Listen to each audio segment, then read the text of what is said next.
رب اشرح لي صدري ويسر لي امري واحلل عقدة من لساني يفقهوا قولي رب زدني علما وارزقني عملا سبحانك لا علم لنا الا ما علمتنا انك انت العليم الحكيم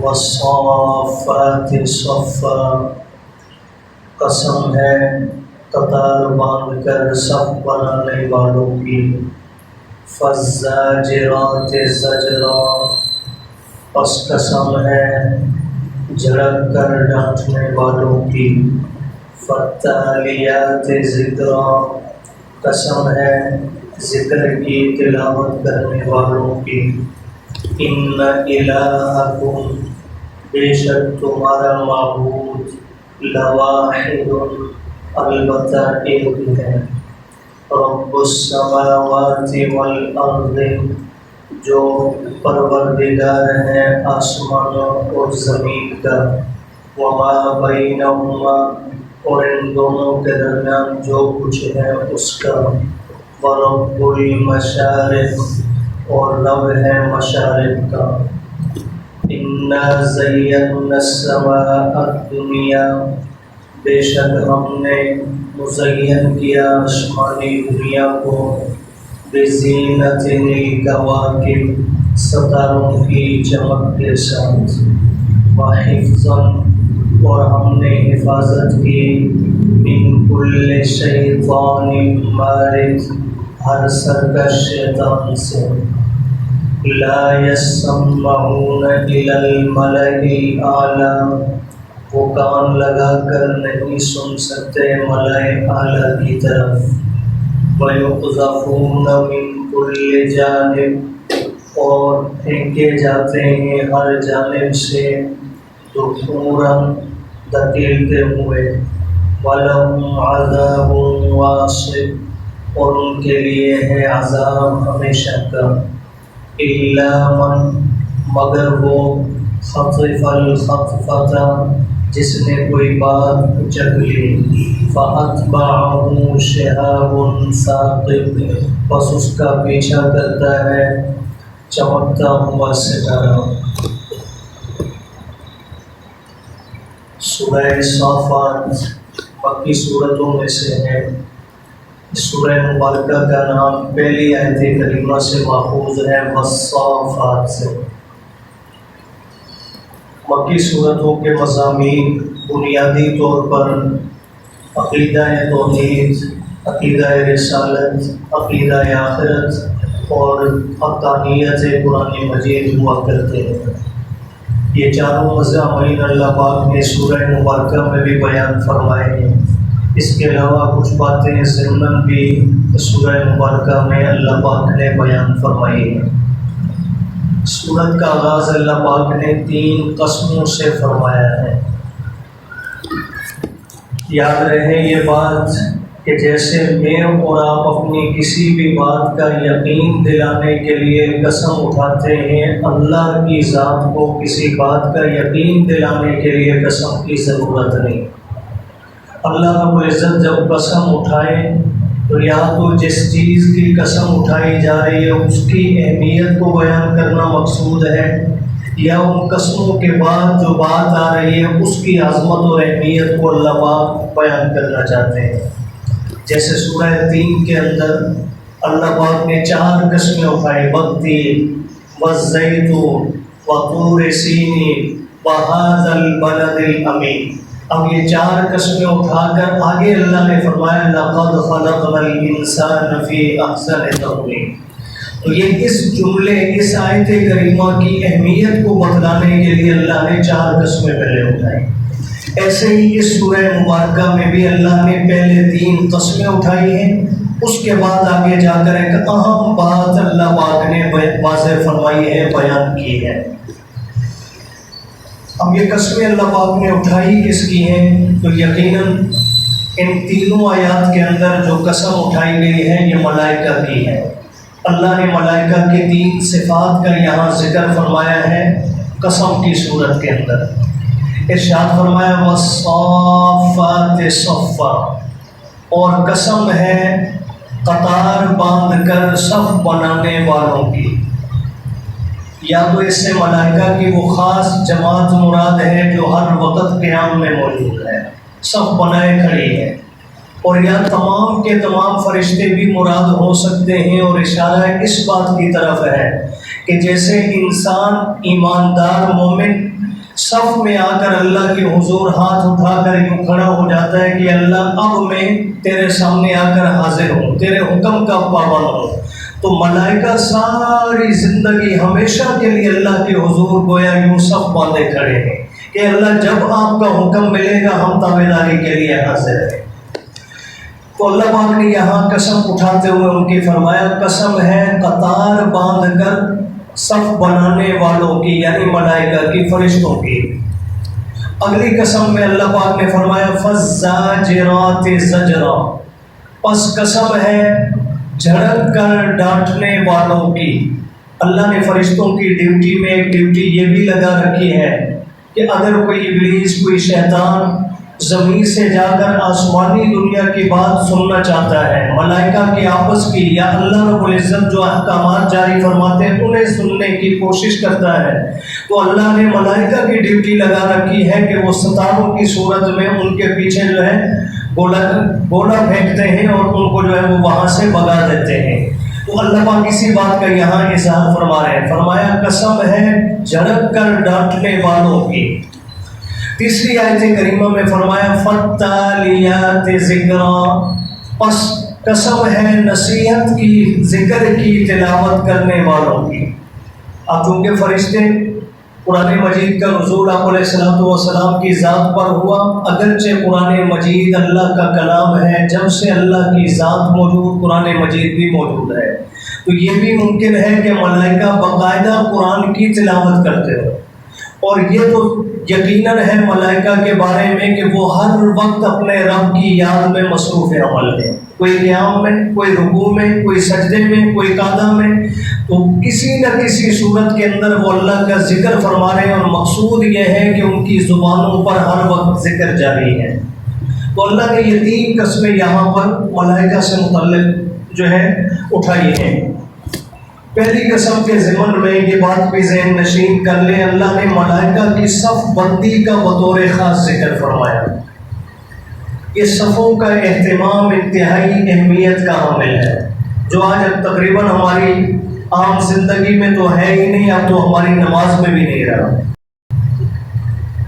ایک مبارکہ میں آتا ہے آپ علیہ السلام نے ارشاد فرمایا الا تصفون کما تصف الملائکۃ عند ربها، اے لوگوں تم کیوں نہیں صف بنا لیتے اس طرح جس طرح فرشتے اپنے رب کے حضور صف باندھے کھڑے ہیں۔ صحابہ نے سوال کیا یا رسول اللہ فرشتے کیسے صف باندھے کھڑے ہیں؟ تو آپ نے ارشاد فرمایا، جواب میں تین باتیں ارشاد فرمایا یتمون الصفوف الاولی، فرشتے سب سے پہلے اگلی صفوں کو پورا کرتے ہیں، اور ہم کیا کرتے ہیں؟ ابھی صفوں میں کنارے میں جگہ موجود ہوتی ہے، ہم پچھلی صف میں کھڑے ہو جاتے ہیں، کبھی سستی کی وجہ سے، کبھی اپنی رکعت بچانے کے لیے، دیکھا کہ امام رکوع میں جانے کے قریب ہے، اب اگر میں اگلی صف میں کنارے میں جاؤں گا تو میرا رکوع رہ جائے گا، رکعت رہ جائے گی، اس لیے جہاں جگہ ملی وہیں کھڑے ہوں گے۔ حالانکہ فرشتوں کی عادت یہ ہے جس کا حضور نے ذکر فرمایا یتمون الصفوف الاولی، پہلی صفوں کو وہ پہلے مکمل کرتے ہیں۔ نمبر 2 فرمایا وَيَتَرَاصُونَ فِي الصَّفِّ، وہ مل کر کھڑے ہوتے ہیں، جڑے ہوئے کھڑے ہوتے ہیں۔ اور دوسری حدیث مبارکہ میں یہاں تک فرمایا وَلَا يَذَرُونَ، کہ فرشتے جو ہے وہ شگاف بیچ میں نہیں چھوڑتے، بیچ میں جو ہے فاصلہ نہیں چھوڑتے ایک دوسرے کے درمیان میں۔ اور آپ علیہ السلام نے فرمایا فُرَجَاتِ الشَّيْطَانِ، شیاطین کے لیے جو ہے وہ شگاف نہیں چھوڑتے، اس لیے کہ صف میں جب خلا باقی رہ جاتا ہے تو بیچ میں شیطان آ کے کھڑا ہو جاتا ہے۔ عموماً ہمیں یہ شکوہ رہتا ہے کہ مسجد میں آ کر نماز میں کھڑے ہوتے ہیں تو نماز کے اندر بھی ہمارا ذہن اور دھیان یہاں نہیں ہوتا، خیالات کہیں اور چلے جاتے ہیں۔ اب ظاہر بات ہے جب ساتھ ابلیس کھڑا ہوگا تو وہ ہمیں نماز میں جو ہے رہنے دے گا، وہ تو فوراً ہمیں کہیں اور لے جائے گا۔ اس کا بہترین حل یہ ہے، پہلے ہی ہم کمزور ہیں، اوپر سے دین کے اس حکم پر بھی عمل پورا نہ کرنے کی وجہ سے آج ہماری نمازیں بھی وہ خالص نہیں۔ تو اس لیے آپ علیہ السلام نے فرمایا وَيَتَرَاصُونَ فِي الصَّفِّ، ملائکہ کی عادت یہ ہے کہ وہ صفوں میں جڑ جڑ کر کھڑے ہوتے ہیں، بیچ میں خلا نہیں چھوڑتے۔ پھر صف کے اہتمام میں یہ بھی یاد رہے، صف میں جب تک برابری نہ ہو، آگے پیچھے ہوں گے یا بیچ میں خلا ہوگا، دونوں صورتوں میں صف کا اہتمام ختم ہو جائے گا۔ جس طرح بیچ میں فاصلہ نہیں ہونا چاہیے، ایسے ہی آگے پیچھے بھی نہیں۔ اور آگے پیچھے ہونے سے اپنے آپ کو بچانے کے لیے بہترین صورت یہ ہے کہ سب کی ایڑیاں اور سب کے کاندھے آپس میں کیا ہوں گے؟ برابر ہوں۔ ان کو جب ہم ملائیں گے تو سب خود بخود سیدھی ہو جائے گی۔ اور دوسرا دین کے اندر جو صفوں کے اہتمام کا ذکر ہے وہ میدان جہاد کے اندر ہے۔ میدان کارزار میں شریعت نے، دین نے صفوں کے اہتمام کی خاص اہمیت کو بیان فرمایا۔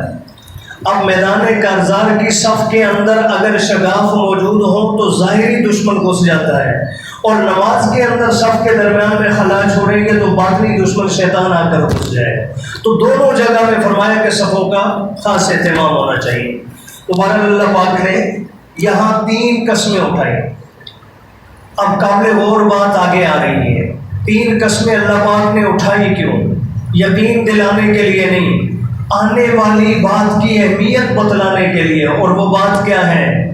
اللہ اعلان فرما رہے ہیں ان الہکم لواحد، قسمیں اٹھا اٹھا کر کہ تمہارا معبود ایک ہی ہے، کوئی اور شریک ہوتا ذرا بھی تو اللہ کی ذات اس کا بھی یہاں ذکر فرماتے، کوئی بھی شریک نہیں، نہ پہلے تھا، نہ آج ہے، نہ صبح قیامت تک کوئی ہوگا، چونکہ یہ قرآن مجید اس دنیا کے بننے سے پہلے بھی موجود، اور صبح قیامت تک یہ قابل عمل ہے، اور قیامت کے بعد بھی یہ جنت میں بھی انشاءاللہ موجود ہوگا۔ اللہ کی ذات بھی تلاوت فرمائیں گے، حضور علیہ السلام بھی تلاوت فرمائیں گے، اور انشاءاللہ میرا رب مجھے اور آپ کو بھی موقع نصیب فرمائے گا۔ تو یہ قرآن مجید ہمیشہ سے ہے اور ہمیشہ رہے گا۔ تو گویا یہ حکم میرے رب کا حضرت آدم کے پیدا ہونے سے بھی پہلے، ملائکہ کے پیدا ہونے سے بھی پہلے کا موجود ہے۔ اگر کوئی اور کبھی بھی اللہ کے ساتھ عبادت میں شریک ہوتا تو اللہ اس کا ذکر یہاں فرما دیتے، لیکن میرا رب کہہ رہا ہے 3 قسمیں اٹھا کر کہ بے شک تمہارا معبود ایک ہی ہے۔ اب یہاں بھی مغالطہ لگ سکتا تھا، جیسے قرآن مجید میں نبی کا ذکر ہے کہ آپ علیہ السلام پر اللہ پاک نے نبوت کو ختم فرما دیا، اور 28ویں پارے میں حضرت عیسیٰ نے بشارت کے طور پر ذکر فرمایا کہ میرے بعد ایک نبی ہے کہ ان کا نام احمد ہوگا۔ تو اب یار لوگوں نے یہاں سے بھی دلیل پکڑی اور انہوں نے جناب مرزا غلام احمد کو یہاں سے احمد ثابت کر کے نبی بنا لیا۔ تو کوئی یہاں بھی غلطی کر سکتا تھا کہ اللہ نے یہی تو کہا ہے کہ معبود ایک ہے، وہ یہ بھی ہو سکتا ہے، فلاں بھی ہو سکتا ہے۔ اللہ نے یہ تو تھوڑا ہی کہا ہے کہ میں ہی ہوں، یہ کہا ہے کہ تمہارا معبود ایک ہے، وہ ایک کوئی بھی ہو سکتا ہے، یعنی ایک کی عبادت کرنی ہے جسے بھی پکڑ لو معاذ اللہ۔ حالانکہ یہ مراد نہیں، اللہ پاک نے اگلی آیات میں وضاحت فرما دی کہ وہ ایک ہے کون۔ فرمایا رب السماوات والارض وما بینہما، وہ ایک معبود وہ ہے جو آسمانوں، زمین اور ان دونوں کے بیچ میں فضا خلا میں جو کچھ موجود ہے، اس ساری کائنات کا جو رب ہے۔ اگر اللہ کے سوا کوئی اور ہے پالنہار، اللہ کے سوا کوئی ہے پروردگار، تو فرمایا اسے معبود بنا لو، لیکن یقیناً اللہ کے سوا کوئی اور نہیں۔ وَرَبُّ الْمَشَارِقِ، اور فرمایا جو مشرقوں کا رب ہے۔ اب یہ مشرق کا لفظ قرآن مجید میں غالباً 3 صیغوں کے ساتھ استعمال ہوا ہے۔ واحد بھی رب المشرق، تثنیہ بھی رب المشرقین و رب المغربین، اور جمع بھی رب المشارق۔ اس میں مفسرین نے لکھا ہے حکمت یہ ہے، جہاں واحد آیا ہے وہاں تو سیدھا سیدھا مشرق کا بھی رب کون ہے جی، اور مغرب کا رب بھی کون ہے، اور جہاں تثنیہ آیا ہے وہاں سردی گرمی کے اعتبار سے ہے کہ سردی میں سورج کے نکلنے کی جگہ اور ہوتی ہے، گرمی میں نکلنے کی جگہ، تو گویا مشرق کتنے ہوئے تھے؟ 2۔ ایسے ہی غروب ہونے کی جگہ سردی میں اور ہے، گرمی میں اور ہے۔ تو اس اعتبار سے فرمایا رب المشرقین و رب المغربین، اور جہاں جمع استعمال فرمایا تو ہر دن سورج کے نکلنے میں تھوڑا تھوڑا فرق آ رہا ہے، جس طرح وقت میں فرق آتا ہے ایسے ہی جگہ میں بھی تھوڑا تھوڑا فرق آ رہا ہے، روزانہ کی بنیاد پہ تھوڑا تھوڑا فرق آ رہا ہے، ایک دن یہاں سے تھوڑا، دوسرے دن اگلی جگہ، تیسرے دن اگلی جگہ، تھوڑا تھوڑا بھی جو فرق آ رہا ہے، تو ہر دن کے طلوع ہونے کی جگہ کو مشرق شمار کیا ہے، اور اسی طرح ہر دن کے غروب ہونے کی جگہ کو مغرب، تو جمع کا صیغہ بھی استعمال فرما دیا۔ تو فرمایا جو رب ہے مشارق کا۔ اگلی آیات انشاءاللہ آنے والے درس میں، کل عذر کی وجہ سے فوتگی ہو گئی تھی جس میں مجھے جانا پڑا، درس میں ڈالا ہوا ہے، آئندہ انشاءاللہ کوشش کریں گے۔ ویسے ہم سوچ رہے ہیں کچھ احباب چونکہ دور سے بھی آتے ہیں تو ایک گروپ ایسا ہم بنا لیں جس پر اگر خدا نخواستہ کبھی عذر ہو تو اس میں ہم اطلاعی میسج پہلے سے چھوڑ دیں گے تاکہ آپ حضرات کو تکلیف نہ ہو جائے۔ تو باقی انشاءاللہ کوشش رہے گی کہ درس میں لانا بالکل نہ ہو۔ اللہ بات